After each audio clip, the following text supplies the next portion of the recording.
আলহামদুলিল্লাহ ওয়াসসালাতু ওয়াসসালামু আলা রাসূলিল্লাহি আম্মা বা'দ। এই যে একটা ভিডিও দেখেন যে কীভাবে একটা লোক বেঁচে গেল, সুবহানাল্লাহ। এরকম অসংখ্য ঘটনা ঘটছে, এরকম হাজার হাজার ঘটনা আছে। আমাদের নিজেদেরই এরকম অনেক ঘটনা আছে, অ্যাক্সিডেন্ট থেকে বেঁচে যাচ্ছি। হ্যাঁ, এরকম অসংখ্য ঘটনার কোনো শেষ নাই। কিন্তু বলতে চাচ্ছি যে সুবহানাল্লাহ, রাসূলুল্লাহ সাল্লাল্লাহু আলাইহি ওয়াসাল্লাম যারা আগের পরের গুনাহ মাফ,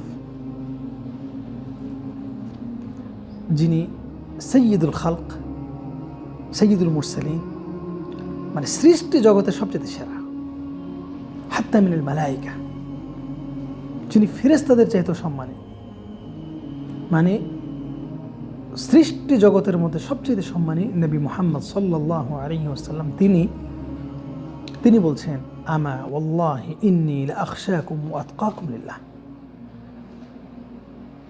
আর তোমরা জেনে রাখো যে ওয়াল্লাহি, আল্লাহর শপথ, আমি তোমাদের মধ্য থেকে সবচাইতে বেশি আল্লাহকে ভয় করি, ওয়া আতকাকুম লিল্লাহ, মানে তাকওয়া অর্জন করার চেষ্টা করি, মানে আল্লাহকে খুশি করার জন্য, আল্লাহর অবাধ্য না হওয়ার জন্য আমি সর্বোচ্চ চেষ্টা করি, এবং আমি সবচেয়ে আল্লাহকে বেশি ভয় করি, সবচেয়ে বেশি আল্লাহকে ভয় করি। এটা রাসূলুল্লাহ সাল্লাল্লাহু আলাইহি ওয়াসাল্লাম বলছেন, অথচ তার জন্য জাহান্নাম হারাম। তিনি আফদলুল খালক, সবচেয়ে শ্রেষ্ঠ মানুষ, সবচেয়ে শ্রেষ্ঠ নবী ও রাসূল, সবচেয়ে সম্মানিত, তিনি আল্লাহ রাসূলকে এইভাবে ভয় করছেন, অথচ জাহান্নাম হারাম, তার আগের পরে সমস্ত গুনাহ মাফ। এই হচ্ছে রাসূলের অবস্থা। অন্যদিকে আল্লাহ তাআলা ফেরেশতাদের ব্যাপারে বলছেন, বাল ইবাদুম মুকরামুন, তারা সম্মানিত বান্দা, ফেরেশতারা, ইউসাব্বিহুনা আল-লাইলা ওয়ান-নাহারা লা ইয়াফতুরুন, তারা রাত দিন 24টা ঘন্টা আল্লাহর ইবাদত করতে থাকে অক্লান্তভাবে, মানে ক্লান্তি তাদেরকে পায় না। আজীব আল্লাহ, আশ্চর্য বিষয়। তারপরে লা ইয়াসুনাল্লাহ মা আমারাহুম ওয়া ইয়াফআলুনা মা ইউমারুন, আল্লাহ যা আদেশ করে তারা তাই করেন, তারা আল্লাহর অবাধ্য হয় না। এইরকম যারা ফেরেশতা আছে, ফেরেশতারা সবাই এরকম। তো এর মধ্যে দেখেন যে সম্মানিত ফেরেশতারা আছে, আরশ বহন করে ফেরেশতারা আছে, জিবরিল, মিকাইল, ইসরাফিল আছে। এরকম এক একটা ফেরেশতা আছে যে আকাশ এবং জমিন একজন ফেরেশতা ধ্বংস করে ফেলতে পারবে, একজন ফেরেশতা আকাশ এবং জমিনকে ধ্বংস করে ফেলতে পারবে, এরকম আল্লাহর কাছে ফেরেশতা আছে। তো যাই হোক, বলছিলাম যে সুবহানাল্লাহ, যখন জাহান্নামকে নিয়ে আসা হবে, ওয়াজিআ ইয়াওমাইযিন বিজাহান্নাম, ইয়াওমাইযিন ইয়াতাযাক্কারুল ইনসানু ওয়া আন্না লাহু যিকরা, সেই দিন মানুষ বলবে যে আহারে, এই জাহান্নাম থেকে বাঁচার জন্য আমার কি আছে, আমি কি করেছিলাম, আমি কেন বাঁচার চেষ্টা করিনি। ইয়াওমাইযিন ইয়াতাযাক্কারুল ইনসানু ওয়া আন্না লাহু যিকরা, তার স্মৃতিচারণ করার চেষ্টা করবে যে তার কী কী জমা আছে এই জাহান্নামের আগুন থেকে বাঁচার জন্য। তো যেদিন জাহান্নামকে নিয়ে আসা হবে, এই জাহান্নামটাকে টেনে নিয়ে আসবে সাবউনা, মানে ওই জাহান্নামটা ধরার বালা বা আংটা, চুরির মতো আংটা লাগানো আছে, সেখানে রশি লাগানো আছে, এইরকম আংটা লাগানো আছে। সাবউনা আলফা জিমাম, 70,000 আংটা লাগানো আছে, ওই যে ইয়ার মতো, পাতিল ধরি না, রাইস কুকার বা প্রেশার কুকার যে ধরার যে দুটো আংটা আছে, বা ওই যে কড়াই ধরার যে দুটো আংটা আছে, এইরকম আংটা বা বালা, যেগুলো জাহান্নামের চতুর্পার্শ্বে জাহান্নামে বেষ্টন করা আছে, এগুলো ধরে এক একটা রশিতে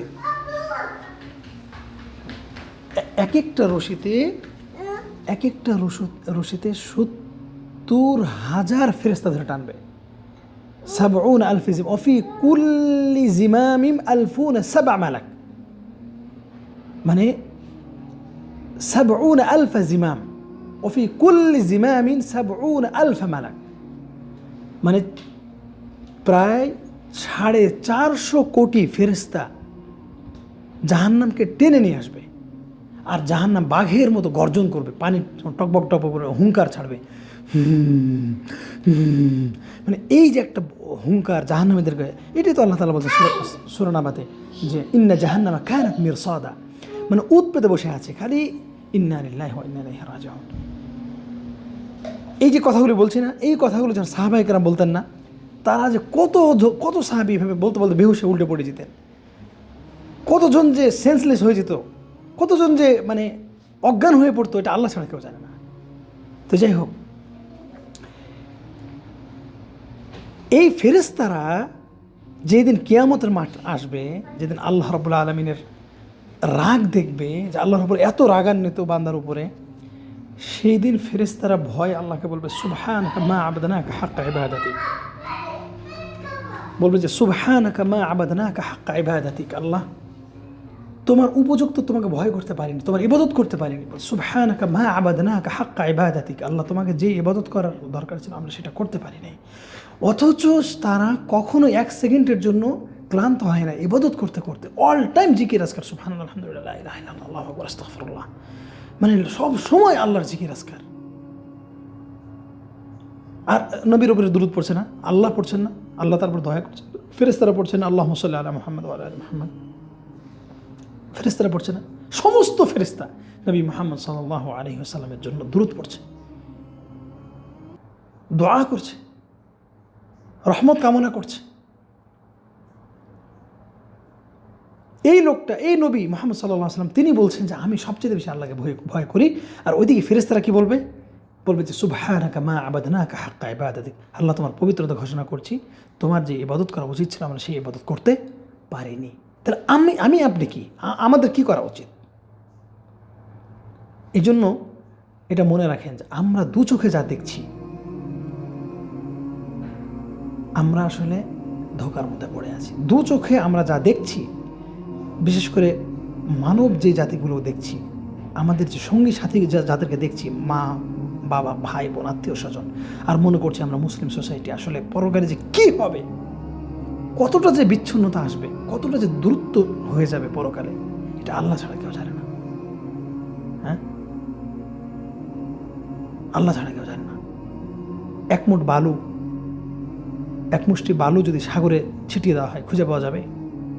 কোনোদিন খুঁজে পাওয়া যাবে? আমাদের আত্মীয়তার সম্পর্কটা হাসরের মাঠে এমনভাবে বিলীন হয়ে যাবে, এমনভাবে মানে ছড়িয়ে ছিটিয়ে যাবে, দূরত্বে চলে যাবে, শুধুমাত্র ইমান আমলের পার্থক্যের কারণে, যে আদৌ আমাদের আর কোনোদিন সাক্ষাৎ হবে না, কোনোদিন আমরা কেউ কাউকে খুঁজে পাবো না। অর্থাৎ একদল ফারিকুন ফিল জান্নাহ ওয়া ফারিকুন ফিস সাঈর, একদল জান্নাতে আর একদল জাহান্নামে। কোনোদিন আর তৃপ্তির সাক্ষাৎ হবে না। হ্যাঁ, হলে হবে, চোর আর পুলিশের যেমন সাক্ষাৎ হয় ওইরকম সাক্ষাৎ হবে। বলবে যে তুমি না আমার আত্মীয় ছিলা, এই ছিলা, সেই ছিলা, আমি তোমাকে কোলে পিঠে মানুষ করেছি, তুমি আমার স্বামী ছিলা, ইত্যাদি ইত্যাদি কথা হবে। বলবে যে এক ফোঁটা পানি দাও, এটা দাও, ওটা দাও, দেওয়া হবে, গরম পানি। জান্নাতের জাহান্নামীদেরকে বলবে যে হারাম হারাম হারাম, এক ফোঁটা পানির জন্য তারা ছটফট করবে। আন আফিদু আলাইনা মিনাল মাই মিম্মা রাযাকাকুমুল্লাহ, আল্লাহ তোমাদেরকে যে জান্নাতের নিয়ামত দিয়েছে একটা দাও না। আন আফিদু আলাইনা মিনাল মা, যদি কিছু না দাও, একটা কলা, একটা বিস্কুট, একটা আপেল, একটা কোনো কিছু যদি না দাও, তো এক ফোঁটা পানি দাও।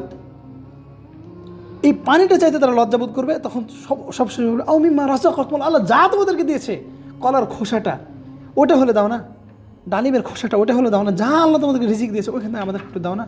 আন আফিদু আলাইনা মিম্মা ক্বালু ইন্নাল্লাহা হাররামাহুমা আলাল কাফিরিন, তখন তারা বলবে যে যাই চাচ্ছ, পানি হোক আর আর আমাদের উচ্ছিষ্ট হোক বা আপেল কলা যাই হোক না কেন, যাই চাচ্ছ না কেন, ইন্নাল্লাহা হাররামাহুমা আলাল কাফিরিন, কাফেরদের জন্য আল্লাহ তাআলা হারাম করে দিয়েছে। চিন্তা করেন যে আমরা আসলে আল্লাহকে চিনি না। ওমা কদরুল্লাহ হাক্কা কদরি, আল্লাহ কোরআনে বলছেন, দুইবার বলেছেন ওমা কদরুল্লাহ, দুইবার তিনবার আছে, যে মানুষ আল্লাহকে যথাযথ সম্মান দিল না, যথাযথ সম্মান দিল না, আল্লাহকে কেউই যথাযথ সম্মান দেয় নাই, একমাত্র নবী, ফেরেশতা এবং সাহাবায়ে কেরাম ছাড়া। আমরা জনগণ, আমরা যারা মুসলিম দাবি করি, আমরা আল্লাহকে চিনি না, আমরা আল্লাহকে মর্যাদা দেবো কি, আমরা আল্লাহকে চিনিই না। এই যে একটা ভিডিও দেখেন, কিভাবে একটা মানুষ এভাবে বেঁচে যায়, কি অবিশ্বাস্য! এরকম ঘটনা অহরহ আমাদের নিজেদের ফ্যামিলিতে এরকম অসংখ্য ঘটনা আছে, অসংখ্য, অগণিত, যে মৃত্যুর হাত থেকে বেঁচে যাওয়া, মানে আল্লাহর রহমত সচক্ষে দেখা, এরকম অসংখ্য ঘটনা আছে আমাদের নিজেদের পরিবারের মধ্যে আছে। রাস্তাঘাটে এদিক ওদিক কত শত দেখলাম, অবিশ্বাস্য, অকল্পনীয় কত কিছু দেখলাম। হ্যাঁ, এরপরেও কি আমাদের হুঁশ ফিরবে না?